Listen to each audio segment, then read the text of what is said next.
বর্তমানে মেয়েদেরকে বিশ্বাস করা আর সমুদ্রের পানিকে স্যালাইন মনে করা একই কথা। তোমারে দুনিয়া দেখাইতে 10 মাস 10 দিন কষ্ট করছে তোমার মায়, এখন তোমার ভবিষ্যৎ করতে 20 বছর কষ্ট করতে হবে তোমার বাবায়।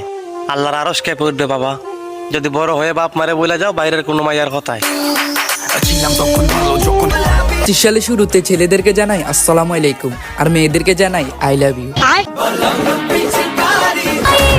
মেয়েদের সাইড ব্যাগে কিছু থাকুক বা নাই থাকুক, ছোট্ট একটা আয়না আর ময়দার বস্তা ঠিকই থাকে। চিকন মেয়েদেরকে দেখলে মশা চিন্তা করে শালার রক্ত খামুনে দিমু। যে মেয়েটা তোমার বুকে ঘুমায় সেটা তোমার কন্যা সন্তান, যে মেয়েটা তোমার পাশে ঘুমায় সেটা তোমার বউ, যে মেয়েটা তোমার পাশের রুমে ঘুমায় সেটা তোমার আদরের বোন, যে মেয়েটা তোমার জন্য নিজের ঘুম নষ্ট করে সেটা তোমার আদরের মা।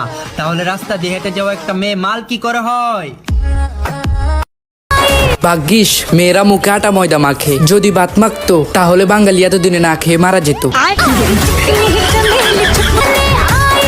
মেয়েরা যখন বাসায় বিয়ের কথা বলতে পারে না তখন তারা বেশি বেশি শাড়ি পরে। আমি গরিব হতে পারি কিন্তু কোনোদিন কারো মন চুরি করি নাই। এই যে সিঙ্গেল মেয়েরা, তোমরা যদি থাকতে চাও এই শীতে সুখে তাহলে চলে আসো আমাদের মতো সিঙ্গেল ছেলেদের বুকে। চিকন মেয়েদের সাথে কখনো তর্কে যাবেন না, কারণ শুকনা মরিচের জাল বেশি। বিয়ে বাড়ি জুতো চুরি করতে যায় ধরা খাই।